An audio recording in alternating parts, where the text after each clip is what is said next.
تو آج ہی کون معاف کرتا ہے؟ قرآن کریم کا جو ترجمہ سنائے گا، جو مصطفیٰ کریم صلی اللہ علیہ وسلم کے ارشاد کو صحیح صحیح سنائے گا، کون سامنے پیش کرے؟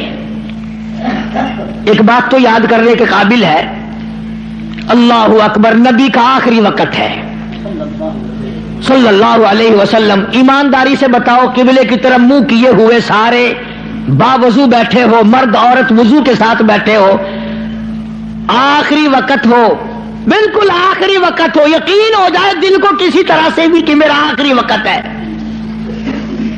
پھر آدمی ہر وہ چیز مانگتا ہے جو اچھے سے اچھی لگے آخرت کے اعتبار سے، توبہ کرنے کی کوشش کرتا ہے، استغفار کرتا ہے، یعنی جو کام اس کی نظروں میں سب سے اچھا ہو وہ کرنے کی کوشش کرتا ہے. آخر میں مدنی کریم صلی اللہ تعالی علیہ وسلم کا آخری وقت ہے، اللہ پاک کی حضور میں جھولی پھیلا دی، مانگنے والا مصطفیٰ کریم صلی اللہ علیہ وسلم ہے، دینے والا خدا ہے. آخری وقت میں کیا مانگا؟ اولاد نہ مانگی، کھانا نہ مانگا، کپڑا نہ مانگا، اولاد کے لیے کچھ نہ مانگا، گھر والیوں کے لیے کچھ نہ مانگا، بیٹیوں کے لیے کچھ نہ مانگا، فاطمہ الزہرا کے لیے کچھ نہ مانگا، سیدنا حسن کے لیے کچھ نہ مانگا، سیدنا حسین کے لیے کچھ نہ مانگا، تمام گھر والوں کے لیے کچھ نہ مانگا، اور فرمایا اللہم او میرے رب لا تجعل قبری، اور میرے معبود میری قبر کو سجدہ گانا بنانا.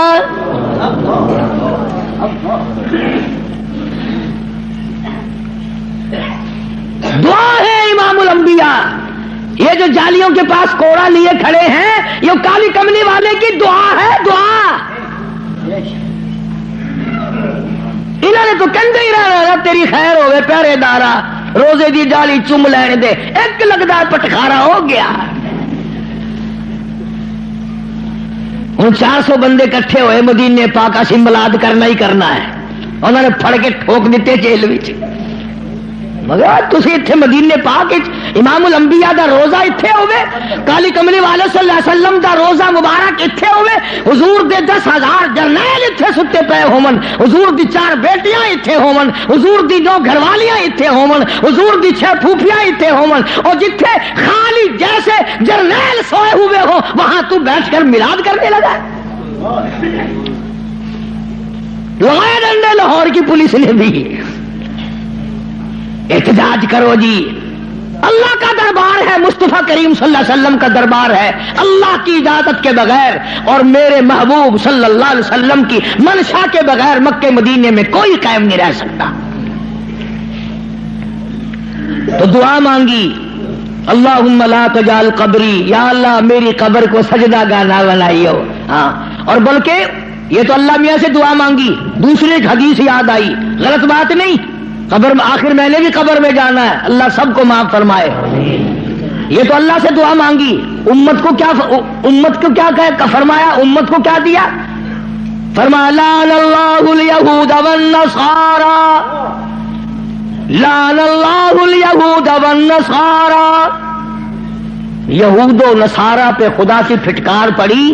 اتخذوا قبور انبیائہم مساجدا، انہوں نے اپنے نبیوں کی قبروں کو سجدے کی جگہ بنا لیا تھا، اس لیے ان پہ لعنت آئی. امت کو یوں فرمایا اور وہ اللہ سے دعا مانگی. گویا مدنی کریم صلی اللہ علیہ وسلم نے آخری وقت میں بھی یہ تعلیم دے دی، سجدے کے قابل وہ ہے، نظر نیاز کے قابل وہ ہے، ایک کا ہو کے جی، ایک کا ہو کے مر، چوکھٹ اس کی سر تیرا، در تیرا سر میرا، حکم تیرا اعمال میرے. یہ ساری چیزیں بنے گی جب بات بننی. ابھی یہ کیسٹ جب بازار میں چلے گی یا یہاں سے سن کر جاؤ گے تو کئی لوگ کہیں گے قاری حنیف قبروں میں فاتحہ پڑھنے سے منع کر رہا تھا. کیوں؟ ان پر کوئی الزام نہیں جو غلط بات کہے، نہ قرآن میں نہ حدیث میں. ہم صحیح بات بھی کہیں پھر بھی اوپر کچھ نہ کچھ فتویٰ لگے بغیر رہتا نہیں. ہم آہ بھی کرتے ہیں تو ہو جاتے ہیں بدنام، وہ قتل بھی کرتے ہیں تو چرچا نہیں ہوتا. کیونکہ جی دیکھو قبروں میں ہائے ہائے ہائے ہائے ایڈا ظلم. خدا دا قہر آ گیا ہوں تک فاتحہ کو لو آخر منع کرن پہ گئے، ہٹ کر پہ گئے. کس نے منع کیا ہے؟ ایک دن میں 2 مرتبہ قبرستان جایا کر. اور تو جاتا ہے وہاں دربار میں پیر کے اور ماں قبر میں جل رہی ہے. اس ماں کی قبر پہ جا کے فاتحہ پڑھا کر. اور پیر کی جگہ بھی اگر تو جا کے فاتحہ پڑھے تو ثواب ہے، میں منع نہیں کرتا، میں خود جاتا ہوں. قرآن پڑھ، تلاوت کر، الحمد شریف 1 مرتبہ پڑھ، 3 مرتبہ قل هو اللہ پڑھ کر اللہ کے بندوں کو ساروں کو بخش دے، ایک کو بخش دے، ماں کو، باپ کو، پیر کو، فقیر کو. کون منع کرتا ہے؟ حکم ہے اس طرح کیا کرو. بات ہے دوسری، سلطان باؤ رحمت اللہ علیہ کے مزار پہ چلے جاؤ، ہزاروں من مٹی کا ڈھیر لگا ہوا، چیکڑی مٹی، ٹبے پڑے لگے ہوئے، اور ایک بیٹھا نامس ٹنڈا، لائن لگ رہی ہے عورتوں کی، اور وہ مٹی گول گول کے پلا رہا ہے. کہنے لگا جی 100 مرضوں کی دوا ہے حضرت دی. لے، یہ بات نہیں ہے، یہ غلط ہے بس. اس لیے قرآن کریم کا ترجمہ سورۃ یونس کا جو لکھے پڑے لوگ ہیں، 11واں سپارہ سورۃ یونس کا آخری رکوع ہے، اس کا ترجمہ دیکھنا، تفسیر دیکھنا. اللہ مجھے اور آپ کو عمل کی توفیق عطا فرمائے. اللہ پاک ہم سب کا خاتمہ بالخیر فرمائے. قرآن کریم کا اور مصطفیٰ کریم صلی اللہ علیہ وسلم کا خادم اور غلام بنائے. وآخر دعوانا ان الحمدللہ رب العالمین. اللہم صل وسلم وبارک علی سیدنا مولانا محمد النبی الامی الہاشمی وعلی آلہ واصحابہ برۃ الکرام. یا اللہ سب بیماروں کو شفا عطا فرما.